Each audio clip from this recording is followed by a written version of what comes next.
नमस्कार दोस्तों, मैं वैभव अंशराज आपका स्वागत करता हूं तक्षशिला ट्यूटोरियल के ऑनलाइन चैनल पे।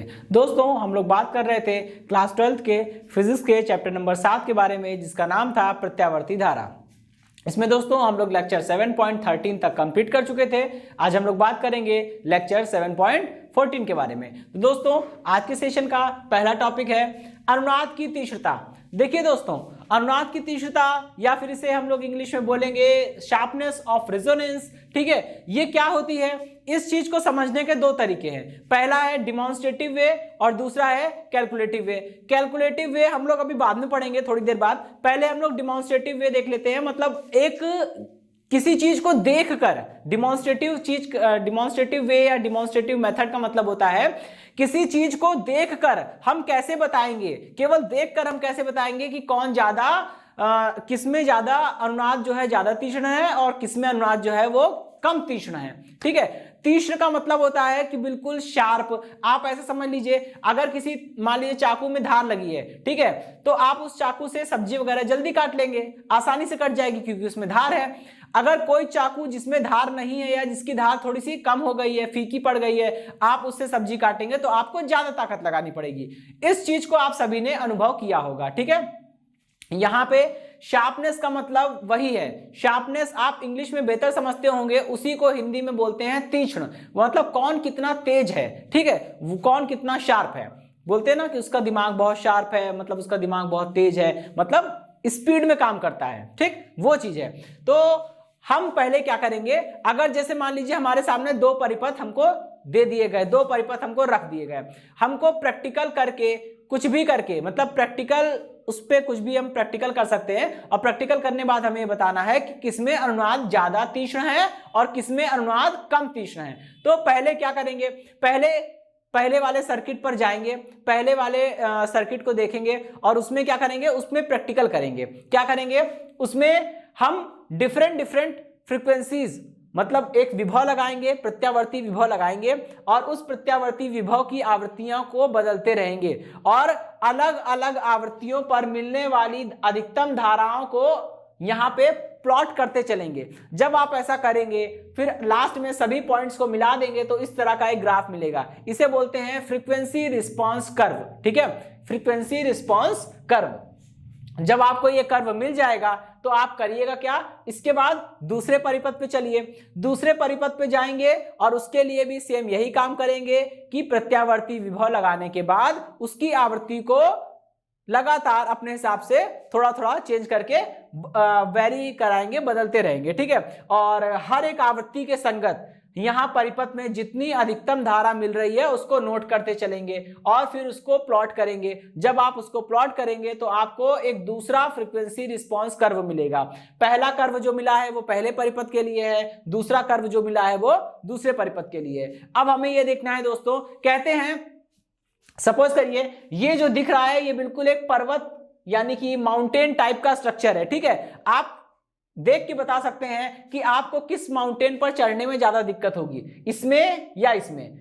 इस वाले माउंटेन पे चढ़ने में ज्यादा दिक्कत होगी। क्यों? क्योंकि ये बिल्कुल ही शार्प है, यहां पे फिसलने के चांसेस बहुत ज्यादा है, इसमें फिसलने के चांसेस थोड़े कम है। ये वही चीज है। ठीक है, जैसे आप माउंटेन को देखकर बता दे रहे हैं ये ऊपर से बिल्कुल पतला है और नीचे से बिल्कुल शार्प है, इसलिए इस पे चढ़ना कठिन है। ठीक है, क्यों? क्योंकि ये वाला माउंटेन ज्यादा शार्प है, ये वाला माउंटेन कम है। तो दोस्तों ये बहुत ही आसान हुआ कि अगर हम दो सर्किट या जितने भी हमारे पास परिपथ हैं, हर एक सर्किट के लिए अलग अलग फ्रीक्वेंसी रिस्पांस कर्व बनाएंगे और फिर तो हमें देखकर ही पता चल जाएगा कि कौन ज्यादा है और कौन जो है कम शार्प है। ठीक है, ये तो दोस्तों तरीका हुआ डिमॉन्स्ट्रेटिव वे। लेकिन ये दोस्तों कभी कभी आपको उल्टा भी हो सकता है। मान लीजिए आपने पहले वाले ग्राफ के लिए स्केलिंग करी है कुछ अलग, दूसरे वाले ग्राफ में स्केलिंग करी है अलग। जब दोनों ग्राफों में स्केलिंग अलग अलग हुई है तो आपको कंफ्यूजन भी हो सकता है। इसलिए केवल डिमॉन्स्ट्रेटिव वे का यूज करने से पहले आपको यह श्योर हो जाना है कि जितने भी आप कर्व बनाएंगे सभी ग्राफ में आपको क्या करना होगा, सेम स्केल लेनी होगी। सेम स्केल मतलब जो आप स्केलिंग करते हैं ना वो सेम होनी चाहिए कि एक बड़ा खाना बराबर इतने छोटे खाने वगैरह वगैरह। ठीक है, इन सब चीजों को आपको हर जगह सेम लेना है, नहीं तो फिर आपको कंफ्यूजन हो सकता है और आंसर आप गलत बता सकते हैं। ठीक है, ये तो हो गया डिमॉन्स्ट्रेटिव वे जो कि ज्यादा अप्लाई नहीं किया जाता। क्यों? क्योंकि ये टाइम टेकिंग है, पहले ग्राफ बनाएं तब बताएंगे। तो इससे अच्छा हम क्या करेंगे, हम अनुनाद की तीव्रता को मापने के लिए एक फॉर्मूला निकालेंगे और फिर बहुत ही आसान हो जाएगा। किसी भी परिपथ के लिए आप उस फॉर्मूले में सारी वैल्यूज रखिए और उसको कैलकुलेट कर लीजिए। फिर दूसरे परिपथ के लिए वो सारी वैल्यूज उठा के उसी फॉर्मूले में रखिए और दूसरे परिपथ के लिए भी आप अनुनाद की तीव्रता कैलकुलेट कर लीजिए। जिस परिपथ के लिए अनुनाद की तीव्रता का मान ज्यादा आएगा वो परिपथ, उस परिपथ में अनुनाद का मान जो है या अनुनाद जो है वो ज्यादा तीक्ष्ण होगा, ठीक है, इन कंपैरिजन टू अदर। और जिस परिपथ में अनुनाद की तीक्ष्णता का मान कम आएगा उस परिपथ में अनुनाद जो होगा वो कम तीक्ष्ण होगा। ठीक, चलिए अब हम लोग आगे बढ़ते हैं और इसके लिए फॉर्मूला ड्राइव करते हैं। ठीक है दोस्तों, हम जानते हैं कि प्रत्यावर्ती धारा परिपथ में प्राप्त धारा का मान, प्रत्यावर्ती धारा एलसीआर परिपथ में प्राप्त धारा का मान कितना होता है, आई बराबर V अपॉन में under root square plus XL difference XC का होल स्क्वायर। ठीक है, इतना होता है। ठीक है, अब हम इसे थोड़ा सा एक्सपेंड कर सकते हैं। एक्सपेंड करने का मतलब हम इसे इस तरह से लिख सकते हैं कि अंडर रूट में ये आर स्क्वायर को अपनी जगह लिखा और यहाँ पे एक्सएल की जगह लिख दिया ओमेगा एल, ठीक है, और इसको कर दिया हमने ओमेगा सी। ठीक है भाई, चलिए यहाँ पे हमने स्क्वायर लगा दिया जैसा था। अच्छा, अभी देखिएगा, ठीक, ये हमारी इक्वेशन नंबर 1 हो गई और इसे हम इक्वेशन नंबर 2 बोल देते हैं। ठीक है, इसे इक्वेशन नंबर 2 बोल देते हैं। ऐसा इसलिए कर रहे हैं, अभी आगे इसकी जरूरत पड़ेगी तो डायरेक्ट इक्वेशन नंबर 1 या समीकरण 1 से ऐसा बोल के डायरेक्ट उसको कॉल कर लेंगे। ठीक है, ओमेगा बराबर ओमेगा 1 पर ओमेगा बराबर ओमेगा 1, अगर ओमेगा बराबर ओमेगा 1 है तो दोस्तों, और एक और चीज, जैसे I बराबर V अपॉन जेड होता है, इसमें अगर हमको अधिकतम धारा का मान लेना है, हमको ये देखना है कि अधिकतम धारा कितनी होती है, तो I not is equal to V not upon Z हो जाएगा, I RMS is equal to V RMS upon Z हो जाएगा। आपको बताया ही था। ठीक है, तो यहाँ भी हम लोग इसके धारा के अधिकतम मान को लेके चल रहे हैं क्योंकि ग्राफ में हमने देखिए अधिकतम मान प्लॉट किया है। ठीक, तो जब ओमेगा बराबर ओमेगा 1 है या ओमेगा बराबर ओमेगा 1 पर धारा का मान कितना हो जा रहा है, धारा का मान हो जा रहा है I not upon under root 2। ठीक है, तो अब करेंगे क्या, हमको केवल इतना करना है कि समीकरण 2 में वैल्यूज पुट करनी है। आई की जगह पे आई नॉट अपॉन अंडर रूट 2 रखना है और ओमेगा की जगह पे ओमेगा 1 रखना है। कितना हो जाएगा, आई नॉट अपॉन अंडर रूट 2 हो जाएगा और वी नॉट अपनी जगह पर रहेगा और ये क्या हो जाएगा, अंडर रूट में आर स्क्वायर प्लस ये हो जाएगा ओमेगा 1L डिफरेंस ओमेगा, और एक और चीज दोस्तों, यहां 1 अपॉन ओमेगा सी होता है ना, इस चीज का ध्यान रखेंगे। ठीक है, तो ये हो जाएगा 1 अपॉन ओमेगा 1C।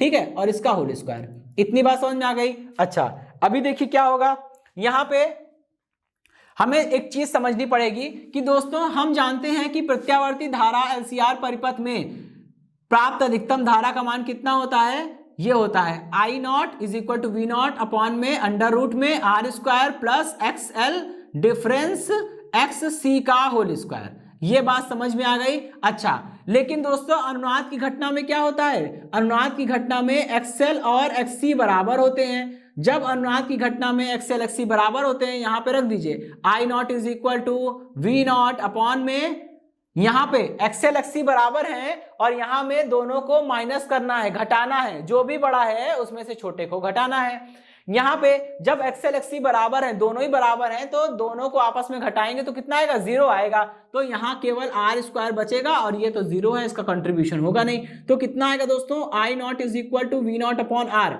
इस चीज का यूज हम लोग यहाँ पे करने वाले हैं। ठीक, तो अगले स्टेप में क्या करेंगे, आई नॉट की जगह वी नॉट अपॉन में आर रखेंगे और अंडर रूट 2 अपनी जगह पे बना रहेगा। ठीक है, ये हो गया वी नॉट और अपॉन में अंडर रूट में R square plus omega 1L difference 1 upon omega 1C और इसका होल स्क्वायर हो गया। ठीक है भाई, चलिए यहां पे मैं मेंशन कर दे रहा हूं कि I nought is equal to V nought upon R. ठीक है, लेकिन दोस्तों ये केवल अनुनाद की घटना पर ही होगा और यहाँ पे हम अनुनाद की घटना के बारे में ही तो पढ़ रहे हैं, अनुनाद की ही तो तीव्रता पढ़ रहे हैं, इसलिए हमने इस कंडीशन को यहाँ पे इम्पोज कर दिया, इस कंडीशन को यहाँ पे लगा दिया। ठीक, देखिए दोस्तों, वी नॉट से वी नॉट कैंसिल हो जाएगा और इसको हम पूरा पलट देंगे। वी नॉट से वी नॉट कैंसिल हो जाएगा और इसको पूरा पलट देंगे, कितना हो जाएगा, ये हो जाएगा under root 2 into R. Is equal to under root में, ठीक है, ये हो जाएगा आर स्क्वायर और ब्रैकेट में ओमेगा 1L डिफरेंस 1 अपॉन, और यहाँ डिफरेंस दोस्तों माइनस ले लेते हैं हम लोग, ठीक है, डिफरेंस लेके चलना प्रॉब्लम क्रिएट करेगा, यहाँ हम लोग माइनस ले रहे हैं, ठीक है, और कितना हो जाएगा, ये हो जाएगा ओमेगा 1C, क्योंकि माइनस लेने में कोई दिक्कत नहीं है, माइनस लेंगे, अगर मान लीजिए XC बड़ा हुआ XL छोटा हुआ तो निगेटिव में नंबर आएगा, लेकिन इस होल स्क्वायर है फिर से पॉजिटिव हो जाएगा, क्या दिक्कत है, ठीक है, तो माइनस लेके चलेंगे तो भी कोई दिक्कत नहीं आएगी यहाँ पे। अच्छा, अभी क्या है, दोनों तरफ स्क्वायर कर दीजिए, कितना हो जाएगा 2R square is equal to, यहां से पूरा अंडर रूट हट जाएगा, आर स्क्वायर बचेगा plus omega 1L minus 1 upon omega 1C और इसका होल स्क्वायर हो गया। अब आर स्क्वायर घटा दीजिए इधर, कितना हो जाएगा, R square is equal to, ये बन गया omega 1L minus 1 upon omega 1C, ठीक है। अब देखिए दोनों तरफ अंडर रूट ले लीजिए, जैसे आप अंडर रूट लेंगे आर इज इक्वल टू कितना हो जाएगा, omega 1L minus 1 upon omega 1C, ठीक। अभी देखिए हमको करना क्या है, ओमेगा 1 की वैल्यू पुट करनी है, ठीक है, तो R इज इक्वल टू, यहां पे देखिए क्या होता है, ओमेगा 1 बराबर कितना है दोस्तों, ओमेगा 1 बराबर delta omega, omega naught plus delta omega, ठीक है, omega naught plus delta omega होता है, ठीक है, हम यहां पे रख देंगे, रखिए जरा, ठीक है, तो ये हो जाएगा omega not plus delta omega, ठीक है, और बाहर हो जाएगा L, फिर माइनस लगाएंगे, फिर 1 अपॉन, यहां ओमेगा नॉट, ओमेगा 1 की जगह omega naught plus delta omega और बाहर हो जाएगा C। चलिए भाई अभी क्या करना है, ओमेगा नॉट बाहर ले लीजिए, ठीक है, कॉमन ले लीजिए, ओमेगा नॉट कॉमन लिया, क्या बचेगा, यहां बचेगा ओमेगा नॉट और L तो पहले से ही बाहर था, ठीक है, अंदर क्या बचा, यहां बचेगा 1 प्लस डेल्टा ओमेगा अपॉन में ओमेगा नॉट, ठीक। चलिए भाई इतनी बात समझ में आ गई। अच्छा, अब माइनस 1 अपॉन, देखिए यहां भी ओमेगा नॉट कॉमन ले लीजिए, ओमेगा नॉट कॉमन ले लीजिए, C ऑलरेडी बाहर है, कितना बचेगा 1 प्लस डेल्टा ओमेगा अपॉन में ओमेगा नॉट, ठीक है दोस्तों, इतनी बात समझ में आ गई, ओके। अभी हमको क्या करना है, अभी हम यहाँ पे लास्ट में एक स्टेप और लिख सकते हैं, R is equal to omega naught L और ये हो जाएगा 1 प्लस डेल्टा ओमेगा अपॉन में ओमेगा नॉट, ठीक है। अब इधर देखिए, यहां दोस्तों हमने एक चीज पढ़ रखी है कि XL बराबर XC होता है ना, XL बराबर XC होता है, मतलब ओमेगा नॉट L बराबर कितना हो जाएगा, 1 अपॉन ओमेगा नॉट C हो जाएगा। तो यहां से हमें वही चीज पढ़नी है कि 1 अपॉन ओमेगा नॉट C क्या बन जाएगा, ओमेगा नॉट L बन जाएगा। तो दोस्तों यहां पे हम क्या करेंगे, इस चीज को यूज करेंगे, 1 अपॉन ओमेगा नॉट C की जगह ओमेगा नॉट L रख देंगे, ठीक, और देखिए कितना आएगा, ये आ जाएगा 1 upon 1 plus delta omega upon में ओमेगा नॉट, ठीक है। चलिए अभी क्या करना है, अब इसको मैं रफ करूंगा और इसको लेकर हम लोग आगे चलेंगे, ठीक है।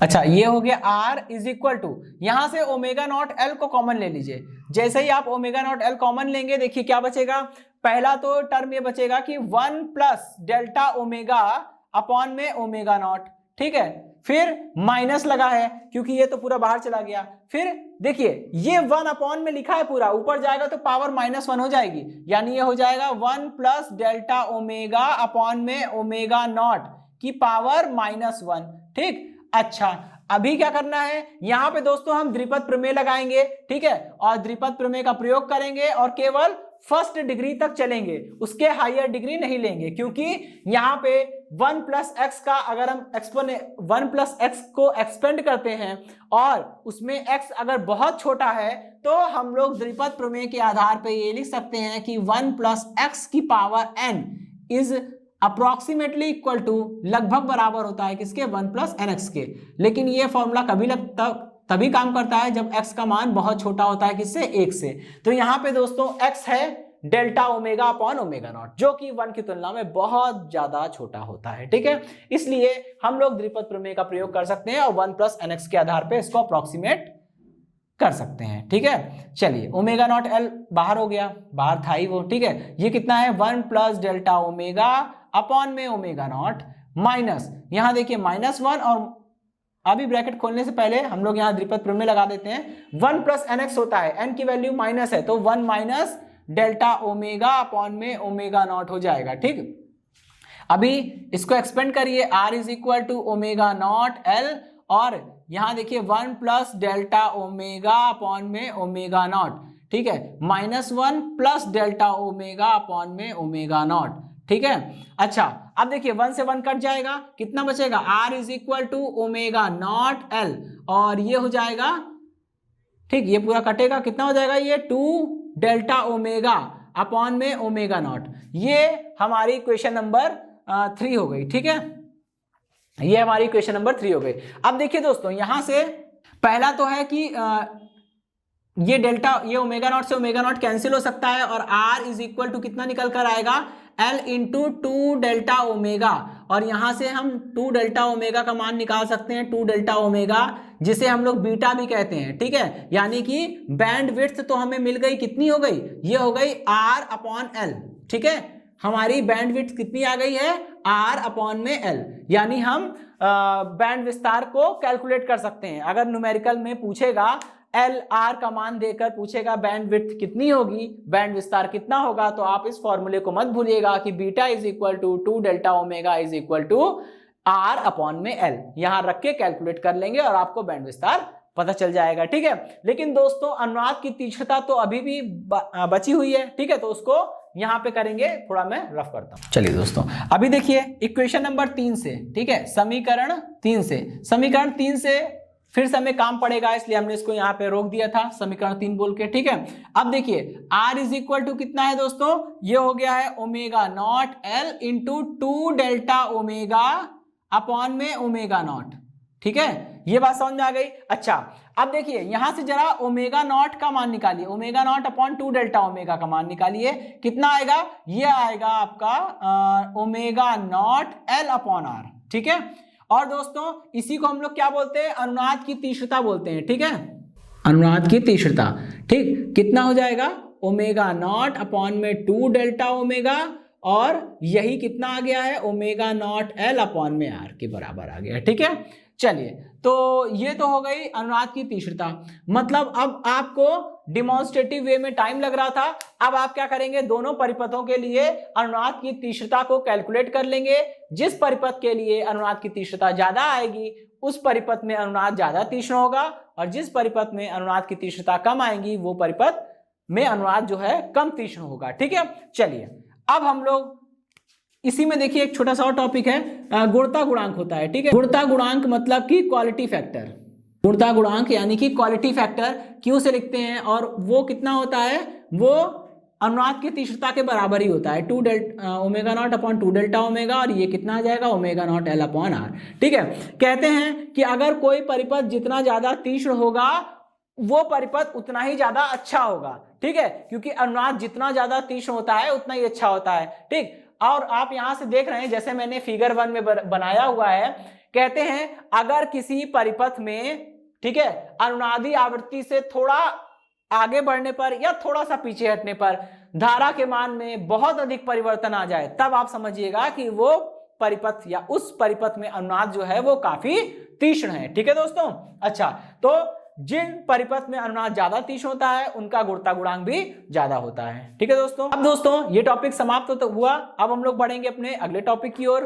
ओके दोस्तों, हमारा नेक्स्ट टॉपिक है एलसी दोलन। देखिए दोस्तों एलसी दोलन क्या होता है, ठीक है, कहते हैं कि अगर किसी परिपथ में केवल प्रेरक कुंडली एल और संधारित्र सी हो तब इस प्रकार के परिपथ को एलसी परिपथ कहते हैं। ठीक है, और एलसी परिपथ में धारा विभव के मध्य कलांतर 90 डिग्री होता है, और उसके क्या क्या फॉर्मूले वगैरह क्या क्या कैरेक्टरिस्टिक्स होते हैं वो सब हम लोग ऑलरेडी पढ़ चुके हैं। यहां देखिए मैंने आपके सामने यहां 4 फिगर बनाए हैं। ठीक है, क्योंकि ये टॉपिक जो है वो टोटल थ्योरेटिकल है। ठीक, इसमें कुछ डेरिवेशन जैसा कुछ भी नहीं है, थ्योरेटिकल है, थोड़ा सा इंपॉर्टेंट है, आ सकता है 3 नंबर में, लेकिन मैं आपको इससे बचने की सलाह दूंगा क्योंकि इसमें आपको ज्यादा लिखना पड़ेगा और जो कि टाइम टेकिंग है। ठीक है, चलिए अब देखिए पहले हमने फिगर 1 में क्या दिखाया है, हमने संधारित्र को एक प्रत्यावर्ती विभव स्रोत, ठीक है, प्रत्यावर्ती विभव स्रोत, इसका हम वैल्यू लिख दे रहे हैं। ठीक है, v बराबर v not sine omega T, से जोड़ा है संधारित्र को। जब आपने संधारित्र की कुंजी को इससे प्रेरित विद्युत वाहक बल जब आपने संधारित्र को एक प्रत्यावर्ती विभव स्रोत से जोड़ दिया है तो क्या होगा, ये संधारित्र आवेशित होना प्रारंभ कर देगा। जैसे जैसे संधारित्र आवेशित होगा, फिर जब ये संधारित्र आवेशित हो चुका होगा तो हम क्या कर देंगे, इस कुंजी को यहां से हटाकर ऊपर लगा देंगे। और जैसे इस कुंजी को हम ऊपर लगाएंगे तो देखिए अब संधारित्र का विभव स्रोत से कनेक्शन जो है वो पूरी तरह से टूट गया है। अब कनेक्शन किसका बन गया, अब कनेक्शन हो गया है L और C का। तो क्या होगा, अब आवेशित संधारित्र जो है उस पे आवेश है, ठीक है, आवेशित संधारित्र पर आवेश है। तो होगा क्या दोस्तों, होगा कुछ इस तरह से कि आवेशित संधारित्र अपना आवेश जो है वो तार में प्रवाहित करने लगेगा, क्योंकि आपको पता है कि अगर संधारित्र आवेशित है तो उस संधारित्र को आप किसी परिपथ में जोड़ेंगे तो क्या होगा, उस परिपथ में आवेश जो है वो संधारित्र से निकल कर आवेश परिपथ में प्रवाहित होना प्रारंभ हो जाएंगे। ठीक है, तो जैसे ही संधारित्र से आवेश निकल के परिपथ में प्रवाहित होना शुरू होंगे तो क्या होगा, ये आवेश जो है वो प्रेरक कुंडली से भी गुजरेंगे और आवेशों का प्रवाह मतलब धारा। ठीक है, तो जैसे जैसे आवेशों का प्रवाह होगा वैसे वैसे परिपथ में धारा उत्पन्न होगी। और आपको ये पता है कि जब संधारित्र शुरुआत में फुल्ली चार्ज होगा तो उससे आवेश बहुत तेजी से निकलेंगे, और आवेश तेजी से निकलेंगे मतलब आवेश के प्रवाह की दर ज्यादा होगी। आवेश की प्रवाह की दर कोई धारा कहते हैं, इसलिए आवेश के प्रवाह की दर ज्यादा है मतलब धारा ज्यादा होगी। और जैसे जैसे संधारित्र पर उपस्थित आवेश कम होने लगेगा, क्योंकि आवेश निकल कर जा रहा है तो संधारित्र पर आवेश कम हो जाएगा। जब संधारित्र पर आवेश कम होने लगेगा तब संधारित्र से निकलने वाले आवेशों की दर या आवेश प्रवाह की दर जो है वो कम हो जाएगी। इसका मतलब जैसे संधारित्र शुरुआत में निरावेशित होना, डिस्चार्ज होना शुरू होगा, शुरुआत में धारा का मान ज्यादा होगा और धीरे धीरे धारा का मान कम होता जाएगा। ठीक है, और धारा के मान में परिवर्तन होने के कारण प्रेरक कुंडली के द्वारा उत्पन्न चुंबकीय क्षेत्र भी कम होगा मतलब परिवर्तित होगा। और जब प्रेरक कुंडली के द्वारा उत्पन्न चुंबकीय क्षेत्र भी परिवर्तित होगा तो वही चुंबकीय क्षेत्र, वही चुंबकीय बल रेखाएं तो उसी कुंडली से गुजर रही हैं, तो इस कारण क्या होगा, उस कुंडली से गुजरने वाला फ्लक्स भी परिवर्तित होगा, जिस कारण प्रेरक कुंडली के सिरों के मध्य एक प्रेरित विद्युत वाहक बल आ जाएगा। फिर जब संधारित्र पूरी तरह से निरावेशित हो चुका होगा तो प्रेरक कुंडली के सिरों के मध्य उत्पन्न प्रेरित विद्युत वाहक बल क्या करेगा, संधारित्र को वापस आवेशित कर देगा, लेकिन विपरीत दिशा में। क्यों, क्योंकि प्रेरक कुंडली के सिरों के मध्य जो प्रेरित विद्युत वाहक बल उत्पन्न होता है वो लेंज लॉ को फॉलो करेगा और उसकी डायरेक्शन ऐसी होगी कि वो कैपेसिटर या संधारित्र के विभव का विरोध करेगा। ठीक है, इसलिए क्या होता है कि संधारित्र को पुनः आवेशित कर देगा कौन, प्रेरक कुंडली के सिरों के मध्य उत्पन्न होने वाला प्रेरित विद्युत वाहक बल। लेकिन ये आवेशन जो होता है, ये चार्जिंग जो होती है वो अपोजिट डायरेक्शन में, अपोजिट मैनर में होती है। ठीक है, तो ये पहली प्लेट जो है निगेटिवली चार्ज हो गई, दूसरी प्लेट जो हो गई वो पॉजिटिवली चार्ज हो गई। ठीक है दोस्तों, यहां मैंने 4 डायग्राम आपको बनाए हैं। ठीक है, अब क्या होगा, फिर से यही घटना फिर से शुरू हो जाएगी। फिर क्या होगा, संधारित्र जो है वो निरावेशित होना शुरू हो जाएगा, फिर से संधारित्र जो है वो डिस्चार्ज होना शुरू हो जाएगा, मतलब संधारित्र से आवेश निकलकर प्रेरक कुंडली में जाने लगेगा और फिर से वो धारा प्रवाहित होना शुरू हो जाएगी। ठीक है दोस्तों, ये सारी घटनाएं फिर चलती रहेगी। फिर इसमें धारा प्रवाहित होगी, फिर प्रेरक कुंडली अपना चुंबकीय क्षेत्र उत्पन्न करेगा, इससे गुजरने वाला फ्लक्स परिवर्तित होगा, फिर से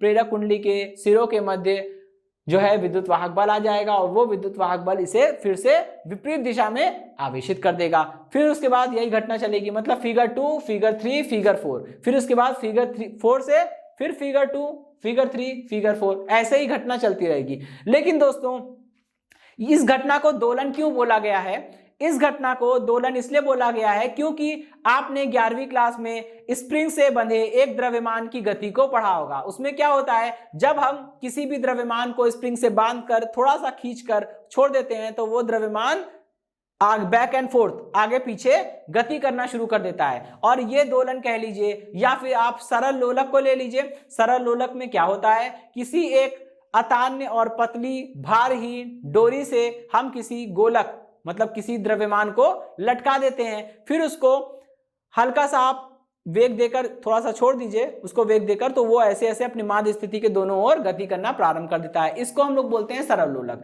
सरल लोलक में भी यही होता है। ठीक है, क्या होता है, जब भी कोई वस्तु इस प्रकार गति करे कि वो अपनी माध्य स्थिति के दोनों ओर गति कर रही हो, तब इस प्रकार की गति को हम लोग बोलते हैं दोलनी गति या आवर्ती गति। ठीक है, आवर्ती गति। ठीक, देखिए यहां भी वही हो रहा है। क्या ये फिगर 2, फिगर 3 और फिगर 4 वाली पोजीशन जो है वो अगेन एंड अगेन रिपीट हो रही है। ठीक है, रिपीटेबल है, तो होगा क्या, फिगर 2, फिगर 3, फिगर 4, फिर जब संधारित्र वापस आवेशित हो जाएगा फिर से फिगर 2, फिगर 3, फिगर 4, यही तीनों कंडीशन एक के बाद एक के बाद एक रिपीट होती जा रही है। ठीक है, तो दोस्तों जब ये रिपीट हो रही है, यहां भी कुछ ऐसा ही हो रहा है, और ये घटना तो दोलन में होती है, इसलिए इसे एलसी दोलन बोलते हैं। ठीक है, अच्छा अब आप जरा सोचिए, क्या आपने अगर कोई सरल लोलक बनाने के बाद उसको गति कराया है, तो क्या वो सरल लोलक अनंत काल तक गति करता रहेगा? नहीं,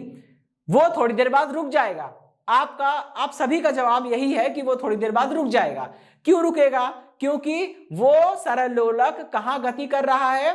वायु में। ठीक है, और वायु में मतलब भले अगल बगल कुछ नहीं है लेकिन वायु तो है, और जब ये गति कर रहा होगा तो इसको करना क्या पड़ेगा? जब ये गति करेगा तो उसको वायु को, अपने मार्ग में आने वाली वायु को हटाना होगा। जैसे ही अपने मार्ग में आने वाली वायु को हटाएगा तो वायु के कण, वायु के अणु परमाणु इस पर थोड़ा बहुत फोर्स लगाएंगे, जिसे हम लोग वायु का घर्षण बल कहते हैं। जब वायु का घर्षण बल इस पर लगेगा तो इसकी स्पीड थोड़ी थोड़ी कम होना शुरू हो जाएगी, इसीलिए ये कम, इसकी स्पीड कम होते होते लास्ट में क्या करेगा? ये आके रुक जाएगा। और जैसे इसकी स्पीड कम होती है इसका आयाम भी कम हो जाएगा। ऑब्वियस सी बात है, शुरुआत में ये सरल लोलक इतना गति कर रहा था, ऐसे ऐसे जा रहा था, अब इसका वेग कम हो गया, अब इतना नहीं जा रहा है बल्कि यहां माध्य स्थिति से केवल इतना जा रहा है। ठीक है, थोड़ी देर बाद वो भी आयाम कम हो जाएगा और लास्ट में वो रुक जाएगा।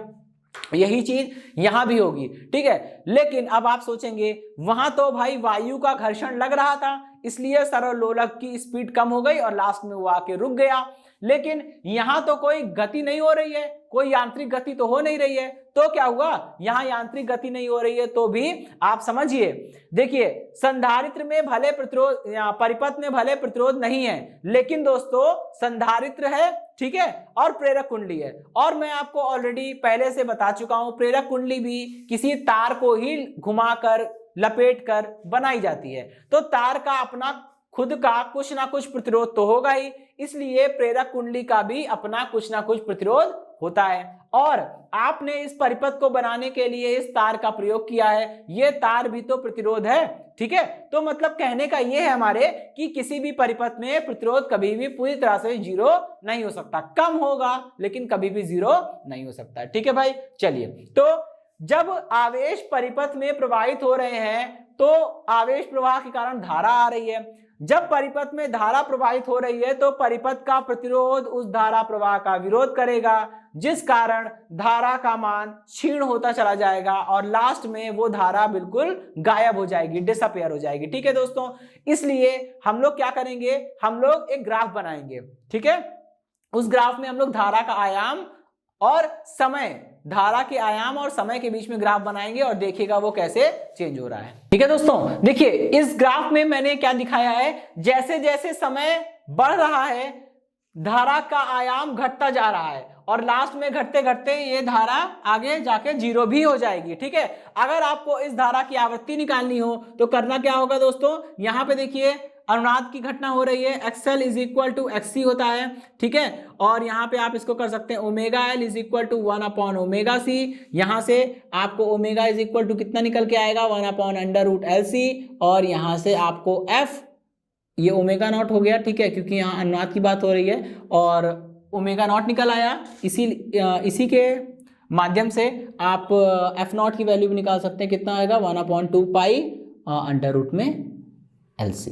ठीक है दोस्तों, तो ये तो अवमंदित धारा की आवृत्ति हो गई। ठीक, ओके दोस्तों, इसी के साथ ये टॉपिक समाप्त होता है, ये सेशन भी खत्म होता है। इस सेशन से जुड़े नोट्स प्राप्त करने के लिए डिस्क्रिप्शन में दिए गए लिंक पर जाके क्लिक कीजिए। ओके दोस्तों, आज के सेशन में इतना ही, मिलता हूं नेक्स्ट सेशन में, धन्यवाद।